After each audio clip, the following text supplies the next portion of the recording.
All right, guys, me again, and obviously making another video from essentially, you know, continuation of well, losing my car, and it's been a very rough past few days. I haven't really been able to sleep much, mainly from the PTSD from the accident. Every little noise seems to wake me up, but overall, I guess I can't really say too many negative things. It does suck losing the car that I had worked so hard on for many years. Owned it for 8 years, and I really don't know what's going to happen next. And that's kind of why I'm actually here, is to talk to you guys. Now, as you know, I still have this Subaru, which is my wife's Subaru. And not that I want to get out of the Subaru game, because I love these cars. They're great cars. But maybe this is an opportunity for me to do something a little different. I could still focus a lot of attention on that car. I can still work on it and do the Subaru stuff. But do I need to go and get another WRX or STI? That I don't know. I really don't know. And that's kind of why I'm here to talk to you guys. I've pretty much narrowed it down to a few vehicles, and that does include the Subaru WRX. Do I get another Subaru WRX, or should I just move on to something that's a little different, a little bit more, I don't know, just try something new? And I don't know what the insurance is going to do yet. I don't have any of that information. However, God only knows what's going to happen. We're trying to work at that to see what the insurance will pay for. So that's where I'm here to talk to you guys, and I want your involvement. This is going to kind of be a little bit of everything. It could cause a debate in the section below. I don't even know. But I've pretty much narrowed it down. Subaru, get another Subaru WRX, whether it's this body style or one that's slightly newer, like anywhere from 08 to 2012 or something like that, if I can get it for the right price. The biggest thing is I don't really want to have payments anymore. So a lot of vehicles, because both my cars were paid off, I should say that, but both my cars were paid off, and I don't really want to have payments again. So there's a certain price range that I'm looking at, which will hopefully fall within what I'm going to get back in my for my vehicle. So again, let me just list them off for you, okay? And my honest opinions on all of them. So the first one, obviously, Subaru WRX. The second one, Mazda Speed 3. Some of you are going to say, why would you go with a Mazda Speed 3? Well, you don't really hear too many bad things about a Mazda Speed 3. 2.3 liter direct injected turbo, 265 horsepower, I think 258 pound-feet of torque. It's made by Mazda. Everything that they make is pretty much sports car oriented. It comes with a 6-speed manual transmission, unlike the WRX, which if I buy one of those is going to be a 5-speed manual transmission. But it is front-wheel drive. Kind of the killer. The other thing I like about the Mazda Speed is it is a hatchback, and being that I am a homeowner now, I kind of like something with a little bit more space, and a sedan just doesn't really do that. So hatchback's kind of nice. So there's a lot of pros going with the Mazda Speed. The downside of it, and you still get the access port and a few other things. Downside of it is it's still relatively expensive to modify that car. Although I don't think I'm going to go as crazy as I once did with my WRX, with the front mount and the external wastegate and all that kind of stuff. I don't think I'm going to do that. I want something that's a little bit more of something I can drive daily. That's still going to be practical for everyday life. So I think that's probably a big thing right now. So the Mazda Speed is on my list. 3 is the Mitsubishi Lancer Ralliart from 08 to 2013 or 2014. In case you don't know about those, I actually looked at one of those before I even bought my WRX when they were brand new, just came out.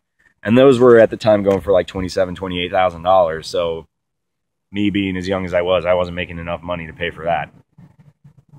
But it was like $28,000 for the car. And it was a really good car. It's all-wheel drive, sedan.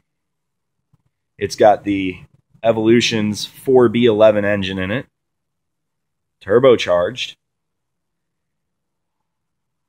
But the downside to some of you are going to say, well, if you know a little bit about it, it's got the Mitsubishi Lancer Evolution 10 MR's 6-speed twin-clutch super sequential transmission, the TCSST transmission.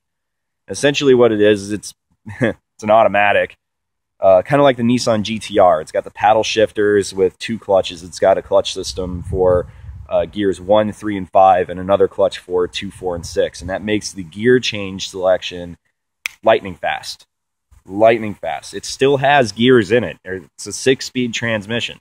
However, it's computer controlled. There's no manual clutch that you have to press in on it. So the upsides to it is, as a daily driver vehicle, the car, I can just put it in drive and just drive. I can sit in traffic and it doesn't matter. Downside to it is it's, in a way, it's not as fun as having an actual stick shift transmission in it. But my type of racing, as you guys have seen in many of my other videos, I like to do like road racing type, and that's my driving style. So having both hands on the steering wheel and having paddle shifters might actually be what's for me. So another positive to that car. The downsides to it is the car creates 237 brake horsepower out of a single scroll, small little turbo, kind of like a TD04 that you see in a Subaru. Small little single scroll turbo. It does have that automatic transmission. It is a sedan, although it is a little bit bigger than the GD body style Subarus. So I do have a little bit more backseat space and a little bit more trunk space. Also, the vehicle is newer. It's from 2008 to 2014. So a lot of them have more modern technology in it. The motor is a little bit easier to work on, being that it is an inline 4-cylinder. But the downside is that transmission and the transfer case, there's only, I think, a certain amount of power you can handle, and it's right around 400 pound-feet of torque, which is still plenty because I don't really plan on doing much to this next car. I'll do a couple little things, but I'm not going to go absolute balls to the walls crazy and try to make a 500 horsepower car. So that's a positive there for that car. And then, of course, if the price is right, there's always a possibility of the Mitsubishi Lancer Evolution 8. So like an 03, 04 body style Mitsubishi Lancer Evolution. And that comes with the legendary 4G63 motor. You can get the GSR or whatever the base model was, and that's 5-speed manual transmission.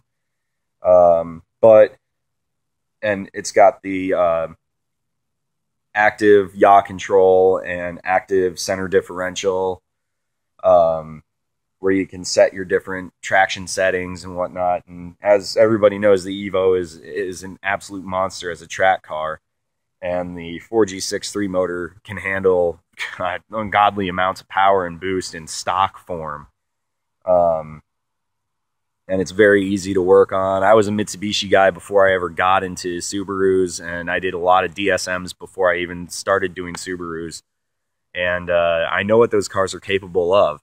So Mitsubishi, I have 2 Mitsubishis on the list. I have a Mazda and I have another Subaru. And the only reason the the Subaru absolutely saved my life. I love the Subaru, and that's what's enticing me to go back to Subaru. But I am going to tell you this. I have had a lot of problems with that car in the past. I went through 3 transmissions on that car. I had to swap the motor out on it. The car basically had a whole different drivetrain in it. So do I go back and get another Subaru, even though I had all those mechanical problems? I had 8 years, nearly 8 years in that car. So is it time for me to move on? Is it time for me to maybe say, you know what? Thank you, Subaru, for saving my life and creating a stellar safety vehicle.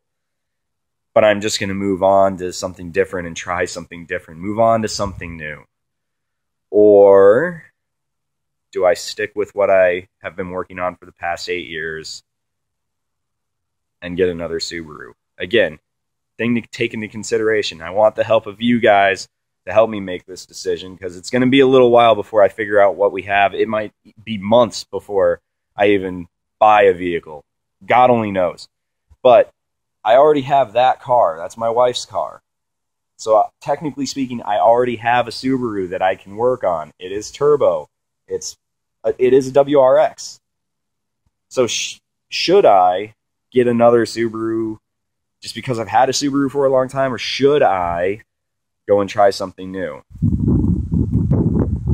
And that's where I'm kind of in the debate. And I've had a lot of people kind of say, well, you know, the Subaru's been good for you, so you should really go back to a Subaru.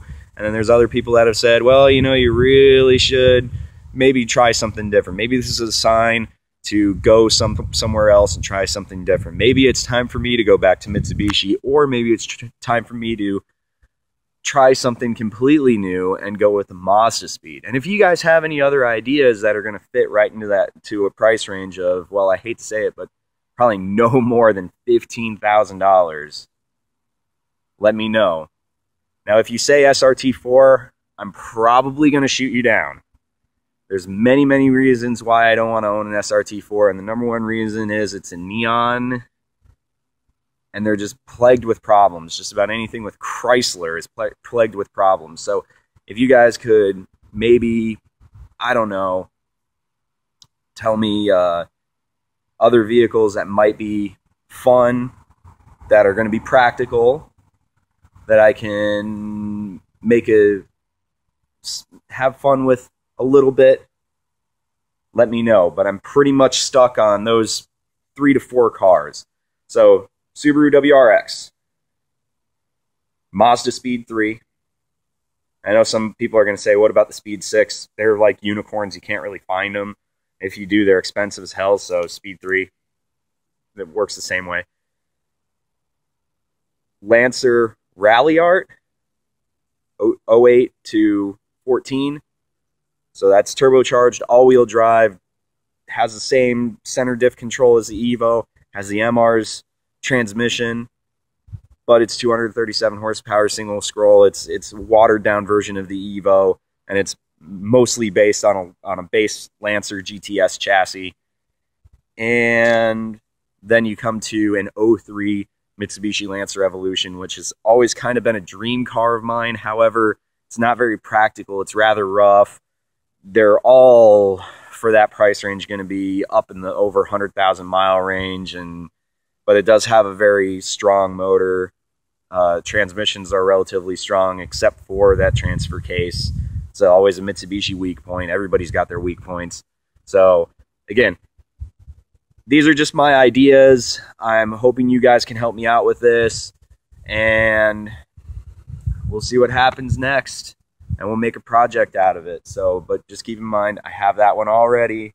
So it's kind of like if I get another Subaru, it doesn't matter to me. So leave your comments below, share, like this video. Let's see if we can get some people to help me out with this one.